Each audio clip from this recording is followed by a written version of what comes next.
लंबा चौड़ा भाषण देने आ रहे हैं की बात है तो घबराहट क्या कह रहे हैं कि एक बार खड़ा होकर के इनका अभिनंदन करिए। नालंदा एक ऐसा गढ़ है जिसमें 7 विधानसभा आते हैं और नालंदा को लेकर करके हर कोई जानता है कि यह गढ़ नीतीश कुमार का है। नीतीश कुमार वहां पर कई सालों से टिके हुए हैं और विकास भी देखने को मिलता है नालंदा की धरती को। अगर आप नालंदा जाइए, राजगीर घूमिए, तब पता चलता है कि नीतीश कुमार ने बिहार का विकास सही में कहाँ किया है। वो कहने की ज़रूरत नहीं है, वो देखने ही बनता है। इसीलिए नीतीश कुमार का अगर ड्रीम बिहार होगा तो वो नालंदा हो सकता है। और नालंदा में जिस तरह से चिराग पासवान सेंध मारने की कोशिश कर रहे हैं, यानी राजगीर में जिस तरह से 29 जून को हुंकार लगाने की फिराक में है, इसमें बड़ा मामला निकल के आ सकता है। अब इस बात को समझना होगा कि आखिर क्या बात है, क्यों नीतीश कुमार के आंगन में ताका झाकी चिराग पासवान कर रहे हैं, आखिर क्या जरूरत पड़ गई। आखिर दोनों एनडीए के ही हिस्सा है, दोनों एक साथ मिलकर लड़ रहे हैं, तो फिर वहां पर ताका झाकी की क्या जरूरत पड़ी।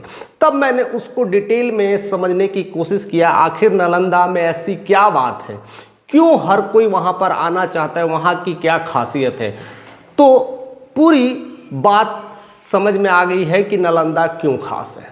सबसे पहले बड़ी बात अगर निकल करके आ रही है कि नालंदा अगर बिहार में देखा जाए तो सबसे ज़्यादा विकसित कह सकते हैं या फिर ज़्यादा डेवलप ऐसा क्षेत्र बन गया है जहां पर आपको लगता है कि हाँ, वाकई में बिहार को एक नए डायरेक्शंस दिया गया है, तो वह नालंदा है, बिहार है, बिहार के राजगीर है और गया है। ऐसे ही इलाकों में ज़्यादा डेवलपमेंट देखने को मिला है। लेकिन उसके बाद अगर और कहीं जाते हैं तो लगता है कि बिहार बद से बदतर स्थिति में आ गया है।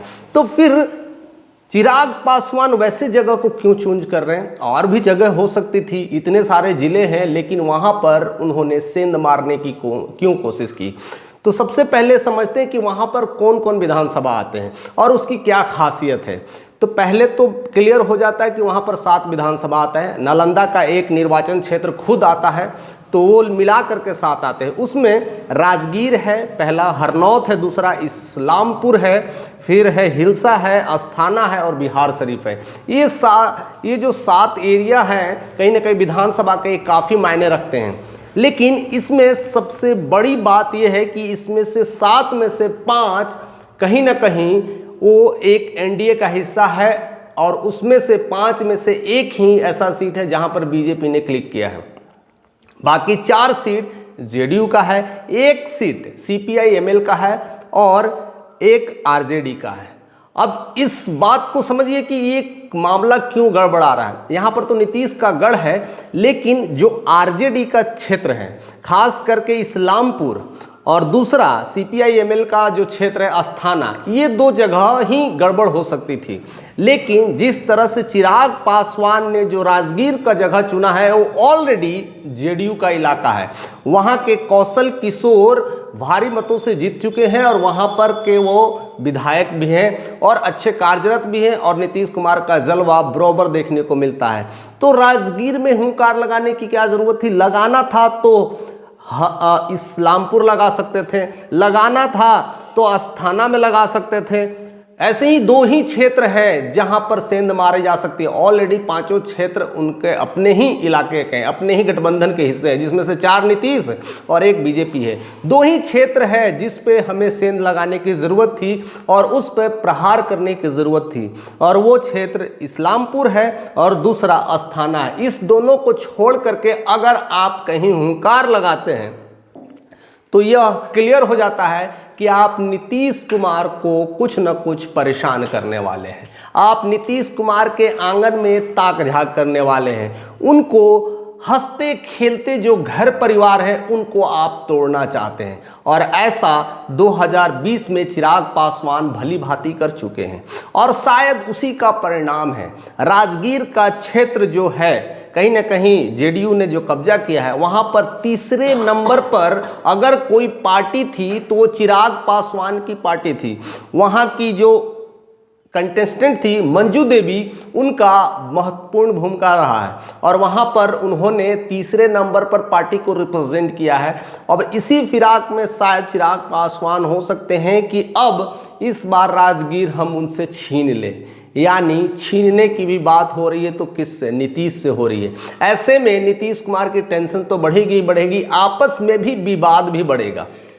हालांकि उन्हें अगर चुनना चाहिए था तो अस्थाना चुनना चाहिए था या इस्लामपुर चुनना चाहिए था, लेकिन इस्लामपुर को हम और भी दूसरे कड़ी में समझाने की कोशिश करेंगे, नेक्स्ट वीडियोस में समझाने की कोशिश करेंगे कि इस्लामपुर का मामला क्यों एक फंसा हुआ है, वहाँ पर क्या इंटरनल विवादें चल रही है और वहाँ पर जिस तरह से आरजेडी का जो गढ़ है, आरजेडी ने जो कब्जा किया है, उसको लेकर भी क्या चल रहा है, उस पर भी हम बात करेंगे जो कि नेक्स्ट वीडियो में। लेकिन ये जो नालंदा राजगीर का जो एरिया है, यहाँ पर जिस तरह से चिराग सेंध मार रहे हैं, हुंकार करने की आरंभ में है और कहीं ना कहीं 29 जून को उन्होंने डेट भी फिक्स कर दिया है और आकर करके नीतीश को तंग करने के फिराक में। ऐसे में दोनों के बीच की जो प्यार मोहब्बत है, जो गठबंधन है, उसमें दरार पड़ने वाली है। इसमें नो डाउट कि दरार नहीं पड़ेगी और इसमें लेकर करके कहीं ना कहीं आपस में खींचातानी हो सकती है।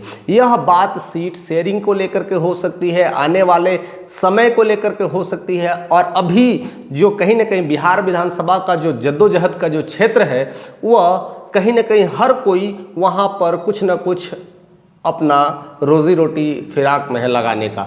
अब यहाँ पर जो राजगीर का इलाका है वो तीसरे नंबर पर पार्टी है, करीब करीब वहाँ के जितने भी क्षेत्र है वहाँ पर दूसरे या तीसरे नंबर पर लोक जनशक्ति पार्टी यानी चिराग पासवान की पार्टी आ चुकी है। अब इसी फिराक में है कि अगर वो कंटेस्टेंट उतारेंगे तो किसे चुनौती देंगे। यहाँ पर मामला क्लियर है कि वो जेडीयू की चुनौती देंगे। अगर वहाँ पर जेडीयू है तो वहाँ पर लाने की क्या ज़रूरत है। और ऐसे में पूरे कार्यकर्ता कहीं ना कहीं उस हुंकार रैली में भी देखने को मिलेगा।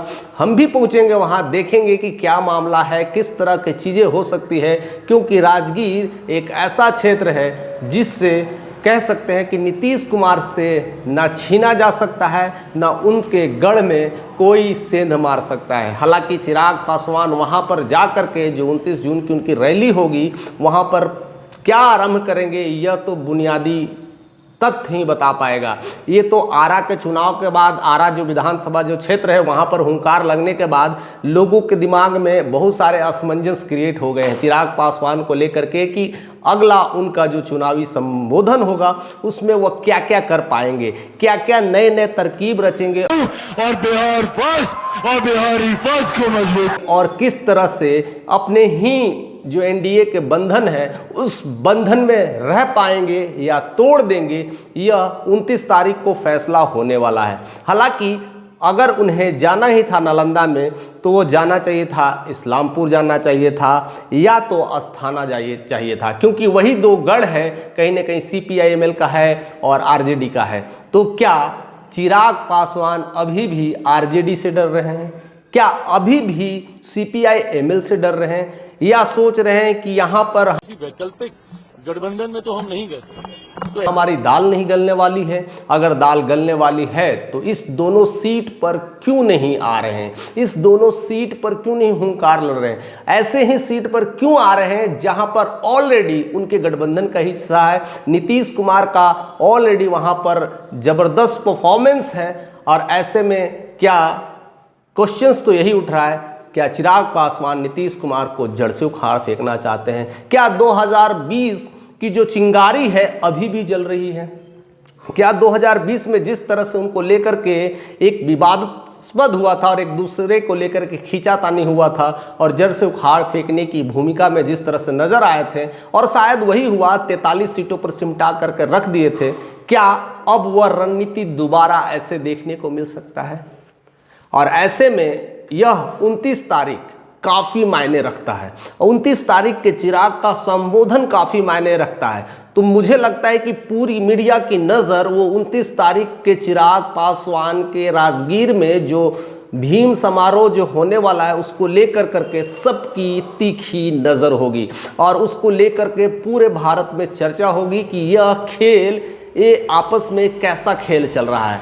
और बिहार इसीलिए इस खेल को लेकर के काफ़ी जाने जाते हैं और चर्चा में रहते हैं, क्योंकि किसी को ये समझ में नहीं आता है कि कब कौन पार्टी कैसे दांव चल दे, कब कौन पार्टी कैसे अपना इंटरनल प्रोग्राम सेट कर रहा है, यह किसी को नहीं समझ में आता है। वह वक्त के साथ सब कुछ नज़र आता है। और ऐसे में क्या वह बीजेपी के साथ भी कहीं ना कहीं ये गठबंधन सह नहीं पा रहे हैं, या तो उनको जितना सीट चाहिए था उतना सीट नहीं मिलना, या उनके लिए एक बड़ी चुनौती हो गई है, या इसी की वजह से वह वैसे क्षेत्र पर आकर के अपना आरंभ और प्रचंड कर रहे हैं। ऐसे में लेकर के बाकी जो और भी लोक जनशक्ति दल के जो नेता है वह तो खुश हैं, वो तो कह रहे हैं कि हमारे नेता अगर प्रचार प्रसार कर रहे हैं, अगर ऐसे काम कर रहे हैं तो इसमें क्या दिक्कत है। लेकिन दिक्कत है, क्योंकि आप एक वैसे पार्टी का हिस्सा है, आप वैसे दल के संगठन हैं जिसमें नीतीश कुमार भी शामिल है,